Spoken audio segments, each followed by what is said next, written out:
Hong Kong patient found to have contracted hepatitis from rats, a world first.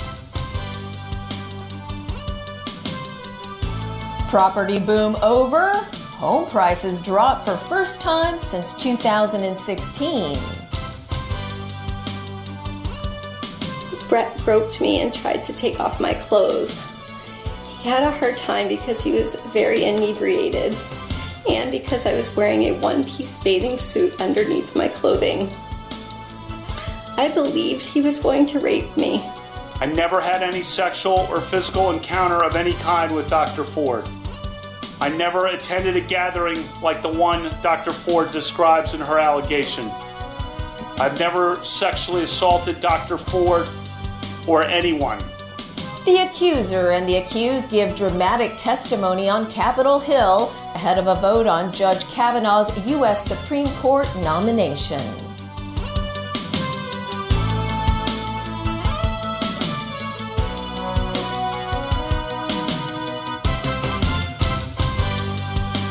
Good evening and welcome. Experts at the University of Hong Kong are sounding health alarms tonight after discovering a local man infected with rat hepatitis. It's believed to be the first case in the world of a rat-to-human transmission of the disease. Haley Joe reports. Globally, more than 56,000 people die from hepatitis E. It was believed that hepatitis E could not be transmitted from rats to humans. But the case of a 56-year-old liver transplant patient proved otherwise. Right. This is a wake-up call because this is a completely new zoonosis. So zoonosis is an infection that jumps from animals to humans. With these kinds of unusual infections, rare infections, first incidences, even one case is enough to make public health authorities and researchers very alert about the implications of the disease. It all started when the patient who lives in Choi Wan Estate in Wong Tai Sin showed abnormal liver function. An extensive investigation revealed the man had been infected with hepatitis E. He was probably infected by the environment or through food contaminated by rats that carried the virus. Still, experts say there is little possibility of a hepatitis epidemic in Hong Kong. There is no evidence at this stage that it is going to assume major epidemic potential in Hong Kong or elsewhere, but we will have to conduct extensive surveillance of patients coming in with hepatitis to, understand the incidence of rat hepatitis E virus in the population as a whole. This resident of Choi Wan Estate noticed how rats have increased in both size and quantity over the past year. This lady working in the district's wet market says rats have been affecting her business by scaring away customers. Shum Wan Wa, a district councillor for Wong Tai Sin, says he received 4 to 6 reports on rodents in just 1 month. Professors repeatedly urged the government to come up with rodent control measures and also conduct research on rodent-carried viruses to prevent more hepatitis infections in Hong Kong. Haley Zhou, TVB News. Home prices in Hong Kong have marked their first decline since 2016. But as Sharon Tang reports, analysts say people shouldn't lose confidence in the local property market. It's been a 28-month bull run for the local property market. But today, the Rating and Valuation Department released data that indicated an end to rising prices. In August, the department's price index for private domestic flats was at 393.9, marking a nearly 0.08% monthly decrease. That figure is still nearly 16% higher than in the same period last year. The data shows that prices have plummeted for residential units larger than 430 square feet. Units that are 1,722 square feet or more have experienced the biggest drop, reaching an approximate 0.9% monthly decline. Experts say it's common for property prices to go through corrections after a long period of accumulated growth.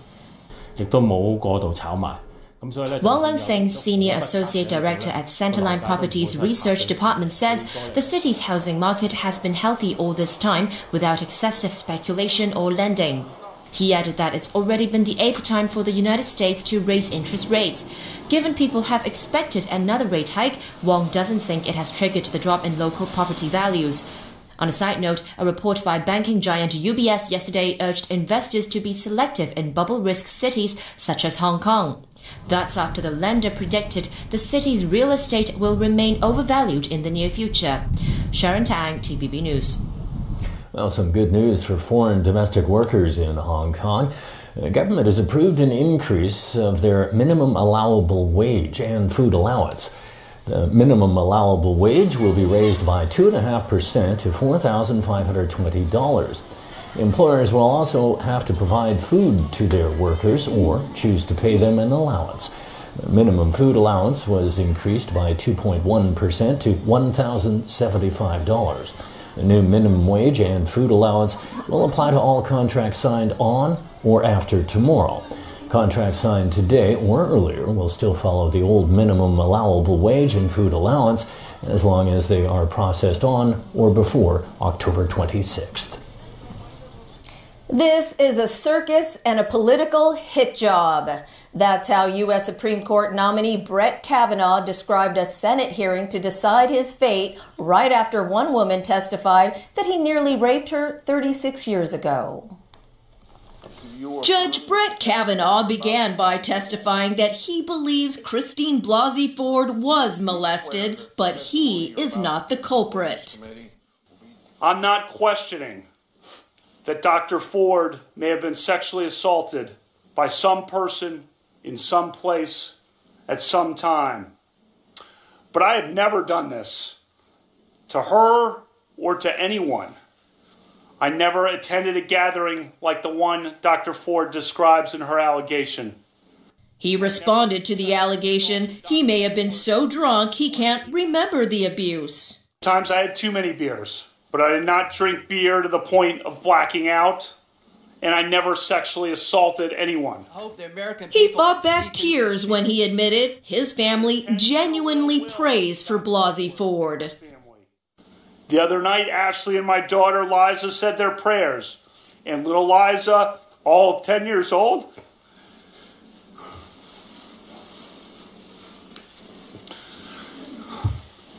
said to Ashley, we should pray for the woman. Then he and one senator blasted Democrats for using Blasey Ford by delaying her allegation for their political gain. Unfortunately, it took the committee 10 days to get to this hearing.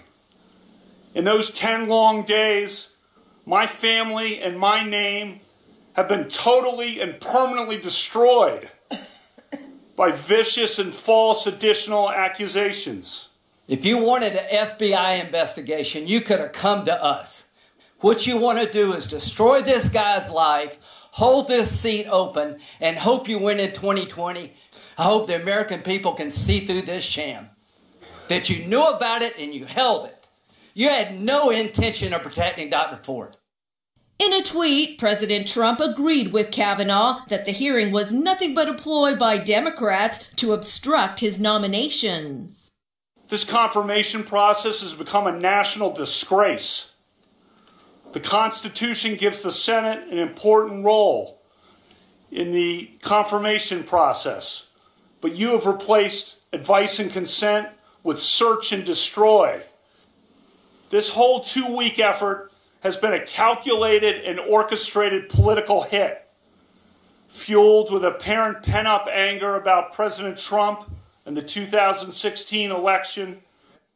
Kavanaugh made it clear if the goal was to scare him off, the Democrats failed. But your coordinated and well-funded effort to destroy my good name and destroy my family will not drive me out. You may defeat me in the final vote, but you'll never get me to quit. Never. While Brett Kavanaugh said he was 100% sure the incident 36 years ago never happened, Christine Blasey Ford said she was equally sure it did, and it was Kavanaugh who did it. Perhaps the only thing they agreed upon during their separate testimony is that it's changed their lives forever for the worse. Alan Booknia has that story. Christine Blasey Ford, now a 51-year-old psychology professor, recounted what she says was a harrowing assault by a drunken Brett Kavanaugh and another teen, Mark Judge. She said they locked her in a bedroom and Kavanaugh groped her and tried to take off her clothes. I believed he was going to rape me out of the room. Blasey Ford said the two teens eventually left the bedroom and stumbled down the stairs. I did not use my name. What is the strongest memory you have? The strongest memory of the incident? Something that you cannot forget. Take whatever time you need. Indelible in the hippocampus is the laughter. The uproarious laughter between the two. And they're having fun at my expense. Dr. Ford, with what degree of certainty do you believe Brett Kavanaugh assaulted you? 100%. Good morning, Dr. Ford. Rachel Mitchell, a sex crimes prosecutor from Arizona, was hired to do the questioning for the 11 male Republicans on the Senate Judiciary Committee. She asked Blasey Ford about her history of dealing with anxiety and fear of flying. Blasey Ford said she initially asked that she be questioned in her home state of California. But then realized that was an unrealistic request. It would have been a quicker trip for me. Yes. So that was certainly what I was hoping, was to avoid having to get on an airplane. But I eventually was able to get up the gumption with the help of some friends and get on the plane. In fact, you fly fairly frequently for your hobbies and you've had to fly for your work. Is that true? Correct, unfortunately. Blasey Ford said she agonized over her decision to come forward, but in the end felt it was her civic duty. Republicans, who hold an 11-10 majority on the Senate Judiciary Committee, recommended a Friday vote on Kavanaugh's nomination before a final Senate vote next week. The American Bar Association urged the committee to slow down so the FBI could do a full check on the claims made by Blasey Ford and two other women. Alan Booknia, TVB News. The U.S. Secretary of State is warning members of the United Nations Security Council not to start easing sanctions on North Korea.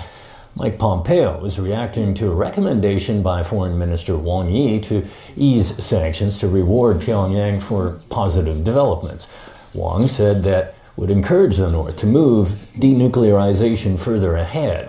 But Pompeo said the Security Council should set an example and keep the sanctions in place until North Korea is fully and verifiably denuclearized. Pompeo plans to visit Pyongyang next week for a meeting with leader Kim Jong-un. And still to come in our newscast, buses trial run Macau-Zhuhai Bridge before its grand opening. U.S. regulators take aim at tech tycoon Elon Musk.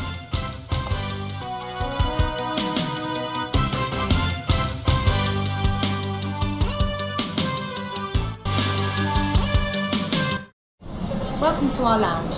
Enjoy your stay. Thanks very much.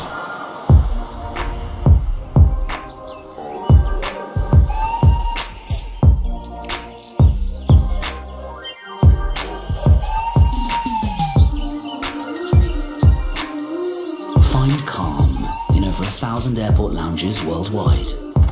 It's another way we've got your back. The Platinum Card from American Express. Don't live life without it.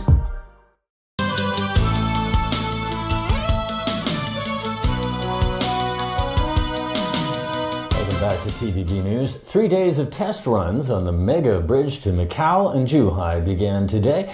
The link could be in service next month. Caleb Long with more.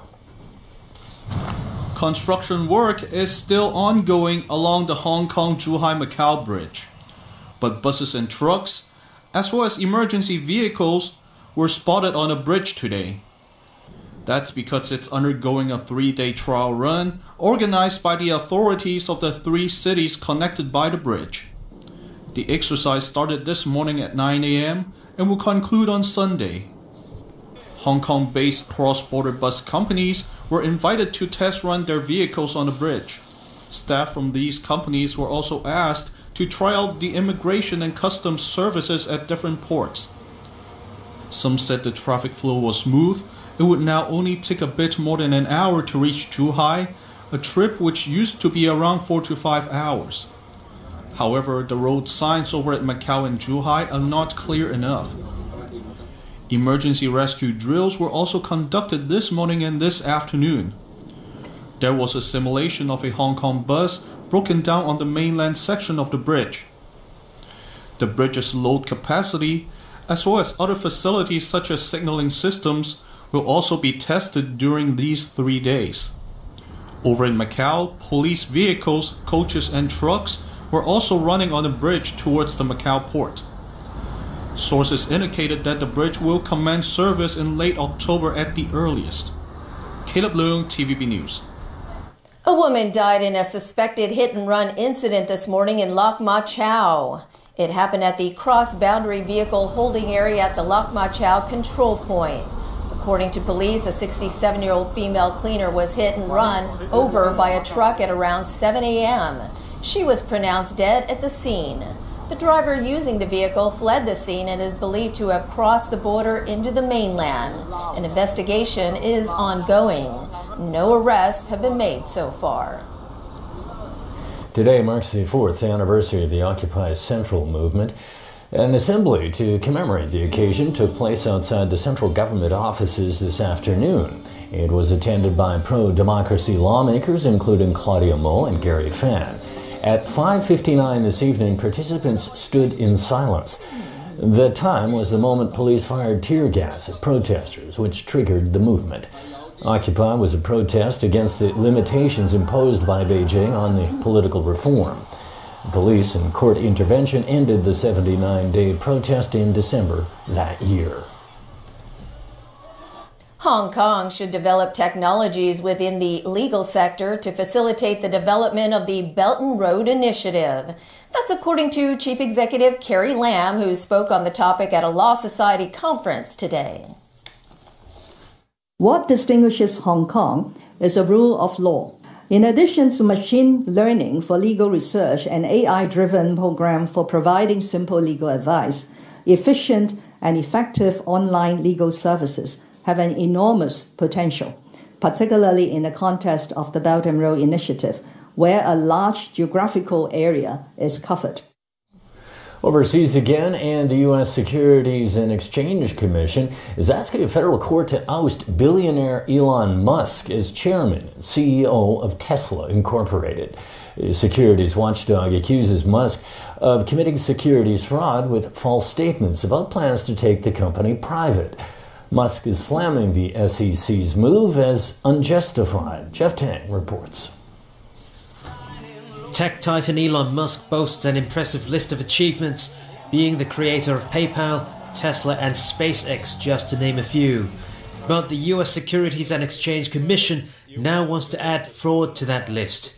The watchdog filed a complaint in a US District Court in Manhattan alleging Musk had lied when he tweeted on August 7th that he had secured funding to privatize Tesla at $420 per share.